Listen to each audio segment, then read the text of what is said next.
शेखावाटी वो इलाका है जो सबसे ज्यादा सैनिक इस देश के हर सेना के हर आपके कैंप में मिल जाएगा। निवेदन करना चाहूंगा मंत्री महोदय से कि शेखावाटी जो सैनिक एक्सप्रेस है जो जयपुर से दिल्ली तक आती है, निश्चित रूप से वो हरिद्वार तक जाए, और दूसरा जो आसाम से आती है वो दिल्ली तक आती है, उसको झुंझुनू सीकर होते हुए अजमेर तक उसको चालू करेंगे। जब आप 5 करोड़ 3 करोड़ रुपया एक अंडरपास के लिए लगाते हैं तो 5 लाख रुपए में कवर नहीं कर सकते। इसलिए मेरा तो आपसे निवेदन है। Honourable member Amraram. माननीय स्पीकर महोदय, रेल संशोधन बिल 2024 पे तय रूप से रेलवे को विकास सबसे महत्वपूर्ण है। तो माल ढुलाई और यात्रा भार को तय रूप से जो विकास होना चाहिए था आज तक नहीं हुआ है, क्योंकि आज भी 80% माल बाई रोड होता है और पैसेंजर भी जिस तरह की हालत हो रही है, मैं समझता हूं कि आज भी जो विकास जिस तरह से प्रधानमंत्री ग्राम सड़क योजना में इस देश के हर गांव को सड़क से जोड़ा गया है, मैं समझता हूं हर तहसील हेडक्वार्टर तक को अगर जोड़ते तो बहुत बड़ा माल ढुलाई जो 80% आज बाई रोड जा रहा है वो अगर रेलवे के माध्यम से जाता तो निश्चित रूप से देश का विकास, क्योंकि आज भी 70% ऑयल हमें इंपोर्ट करना पड़ता है। जब हम हाईवे पे जितना इन्वेस्ट कर रहे हैं वो अगर रेल पे इन्वेस्ट करते हैं तो देश का विकास और ये ऑयल आयात था, मैं समझता हूँ 70% कम हो सकता था।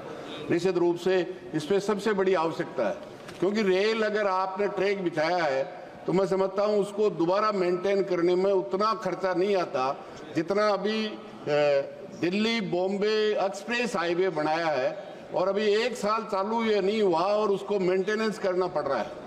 मतलब हर तीसरी साल आपको रोड को करना पड़ेगा।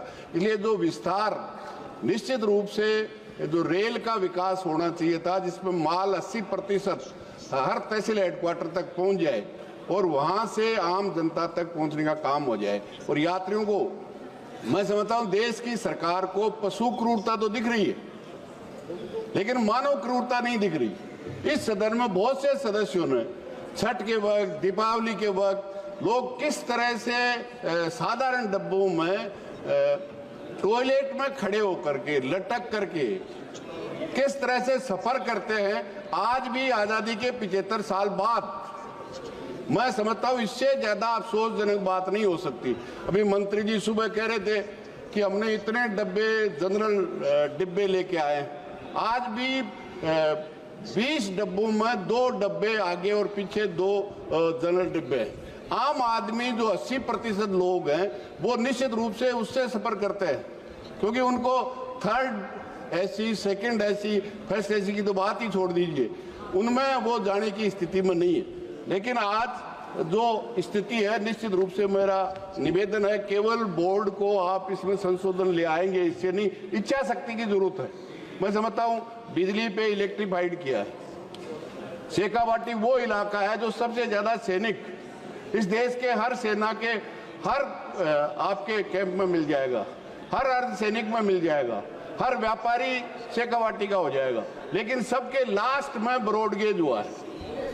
जब पूरे देश में कोई भी मीटर गेज नहीं रहा उसके बाद में हुआ है।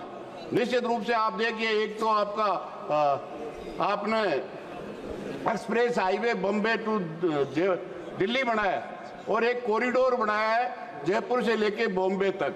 मैं समझता हूँ 5 साल में इलेक्ट्रीफाइड भी हो गया और दिल्ली से लेके बॉम्बे तक माल भी जा रहा है, जाना चाहिए। और इसी तरह से माल की ढुलाई में और डिब्बों की व्यवस्था हो, माल ढुलाने के लिए आज व्यवस्था नहीं है। तो निश्चित रूप से मैं कहना चाहूँगा ये जो हालत है निश्चित रूप से उसको दूर किया जाना चाहिए।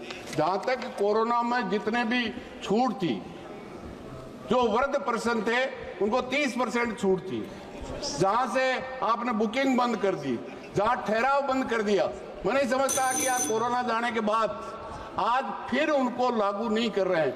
मंत्री जी कह रहे थे हम 45% छूट दे रहे हैं।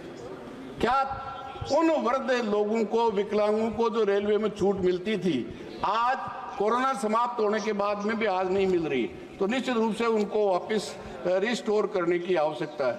मैं निवेदन करना चाहूँगा मंत्री महोदय से कि शेखावाटी जो सैनिक एक्सप्रेस है जो जयपुर से दिल्ली तक आती है, निश्चित रूप से वो हरिद्वार तक जाए, और दूसरा जो आसाम से आती है वो दिल्ली तक आती है, उसको झुंझुनू सीकर होते हुए अजमेर तक उसको चालू करेंगे तो शेखावाटी को फायदा होगा। दूसरा मेरा निवेदन है सभापति महोदय, जो अंडरपास आपने बनाए किस तरह से भेदभाव है। देश में जहां भी शहरी क्षेत्र में अंडरपास बना है वो कवर्ड है क्योंकि वह आदमी रहते हैं, और जहां भी ग्रामीण क्षेत्र में बने, सिवाय इस कॉरिडोर को बॉम्बे दिल्ली कॉरिडोर के अलावा ग्रामीण क्षेत्र में रेयर केस में उसको आप 2-3 करोड़ रुपए लगा करके अंडरपास देते हैं, लेकिन उसको 5 लाख रुपए में टिन शेड लगाए थे नहीं। इसलिए बरसात में लोगों को जितनी परेशानी होती है मैं समझता हूँ आप अंदाजा नहीं कर सकते। 8-8 फीट पानी भर जाता है। आपने टेंडर कर रखे हैं, ठेकेदार क्या 1 मिनट में जितनी बरसात होती है 1 घंटे में होती है आप ड्राई हो सकता है? जब आप 5 करोड़ 3 करोड़ रुपया एक अंडरपास के लिए लगाते हैं तो 5 लाख रुपए में कवर नहीं कर सकते। इसलिए मेरा तो आपसे निवेदन है निश्चित रूप से इसका विकास किया जाए, केवल बोर्ड देने से नहीं होगा, निश्चित रूप से। और मंत्री जी अभी उत्तर दे रहे थे, केरल और तमिलनाडु को जिस तरह से संघ को आप अपमानित करने का, तार करने का काम करेंगे, मैं समझता हूँ ये संघ हमारा जो संविधान है उसको ठीक नहीं करता। धन्यवाद अध्यक्ष महोदय।